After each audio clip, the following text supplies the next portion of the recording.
Good to see everybody back. Another rivalry game this weekend, night game in Neyland, dark mode. Looking forward to going and playing in this one. So need our crowd to be a huge part of the football game, and this week we got to continue our preparation as a football team, get ready to go play our best football. And you look at Kentucky, it's a group that defensively is playing extremely well. You can just look at them statistically. Defensively, we got to do a good job, follow the formations, motions, and control the line of scrimmage. Quarterback run game being a part of that as well. And for our special teams, they got a dynamic returner that can change the game, and got to do a great job against him. So, open it up.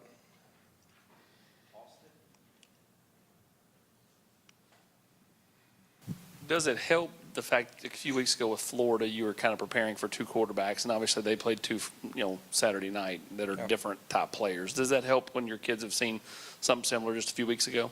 Well, I think defensively, you always got to know who the number two is, and have a plan for him. It can be through injury or them playing multiple guys.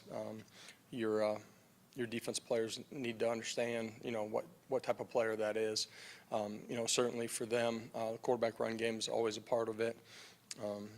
Second half of last week, played the younger kid, and for us, we got to do a great job of controlling the quarterback run game. That's a huge part of it, and understanding, this game. There's limited opportunities, and I'm just talking about possessions during the course of the game. All three phases got to play that well together. For us, within the scope of what we're doing schematically, you got to play assignment sound. You got to rally. You got to go make tackles in space. And certainly, when it's quarterback run game, your eyes, your keys, got to take you to making those plays. Coach, with an open date, I'm sure you guys went and looked at a ton of stuff. Did you find any common denominators for the first half, like the slow starts in the SEC games? There's not just one thing. You look a week ago against Alabama, turnovers on a couple of possessions, missed field goals, execution. We've taken sacks in the red zone. It's a combination of all of us being a little bit better, coaches and players together. There was a couple of weeks where teams were showing you different looks defensively and changing the structure. How much at this point in the season are you still seeing teams do things differently than what they've shown on tape prior to? There's always subtle changes in every football game. For a couple of weeks there, it was a little more dramatic than usual. Young quarterback having an opportunity to see things throughout. You hear me say it, like he's going to get better with every rep that he takes. And our players having a better understanding of some of that, puts us in a better position to be successful. Josh, the first playoff rankings come out after this game. You guys are in a logjam of a lot of teams under consideration. People decide that. How do you make your case to those people that decide whether or not you guys are a playoff team? Yeah, you make your case by going and controlling what you control, which is your performance on Saturdays. And your preparation takes you there. We're halfway through the conference schedule. There's a ton of football. If you're worried about the end result, you're going to make them mistakes you can't afford on the way to the end. And for us, being present, being in the now, preparing in a great way, continuing to grow as a football team. You guys hear me say it. Players hear me say it. Good teams continue to get better. Our best football is still out in front of us. We got to go chase that. You've played a lot of offenses that have been playing a lot of multiple tight end stuff. You guys have played more traditional, 4-3 or three linebacker groups instead of as much nickel. What do you like about that trio of linebackers, and why have you guys sort of gravitated towards that against multiple tight ends? There's a lot of different reasons that you can get into your base personnel, and that's what you're facing on the other side of the line of scrimmage, their skill set, how you want to defend the run game, and what you want to play out on the perimeter.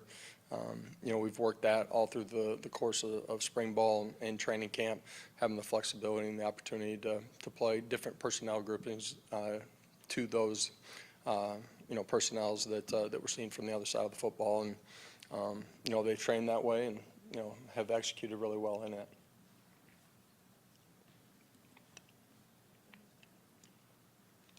I'm sure it's never perfect, but just how high of a level do you think Jermon McCoy is playing for you right now? Yeah, it is never perfect. You're chasing it every day, but he's playing really good football, playing with great discipline at the line of scrimmage, and his press technique.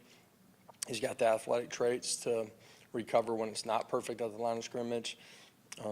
He's doing a great job of playing the 50-50 ball, back shoulder fades or vertically all the way down the football field. That comes from his maturity, his fundamentals and technique, and, competitive composure at the end of the play. Going off of that, what has allowed Jermon to have this, transition just so early on and be making this big of an impact? I think it just starts with his maturity as a person. Coming out of high school, what he did before he got on the field, and 3 months at the previous stop, changing his body. A guy that, was recruited to play some wide receiver, flips over to the other side of the football. He's a sponge as far as soaking up information inside the meeting room. Extremely bright. It's not like you're restarting every single day. He's able to grow upon what happened the previous day on the field or in the meeting room, incorporate those things into his game. He's got all the athletic traits that you want. But again, his maturity is a huge factor in why he's playing the way that he is. I'm curious, when you have a second open date like this, I know you go to get better every day and guys are improving every day, but can a young guy or someone who's not played a lot really make hay, so to speak, during an open date and really change kind of the course of how much he can help you? Or at this point in the season, is that a little bit unfair, unrealistic? No, I made the point to our football team the Monday after, the last football game that how you prepare, it's not just during bye week, how you practice.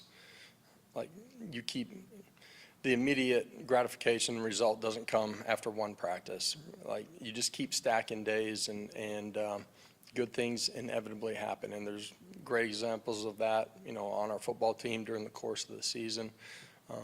And so every player, not just young players, continuing to invest and improve is really critical. And you start showcasing those things, being consistent on the practice field, and it will translate over to game day. And that's the challenge for all of us. Sticking with that one, Mike Matthews, is that a guy that is building towards maybe a bigger role on the back end of the season? Yeah, Mike's gotten some opportunities. Feel like there's a greater opportunity for execution at times when he's out there. Some of that's the guys around him. Some of that's him too.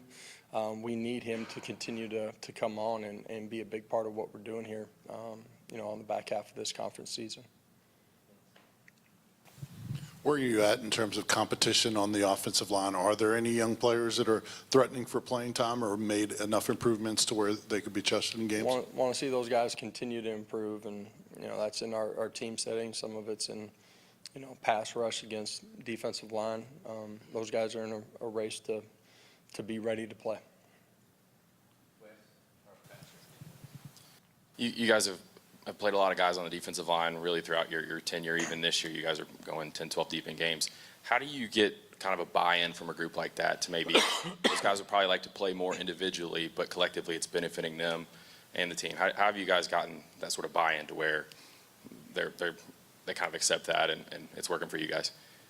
Well, I think it comes from, them being connected in the meeting room, understanding those guys are playing at a high level, how playing multiple guys makes us better later in the football game and throughout the course of the season. And when teammates recognize that guys are ready to play, they understand that they've earned the right to go out there and play. And at the end of the day, it's made our defensive line and our defensive unit stronger.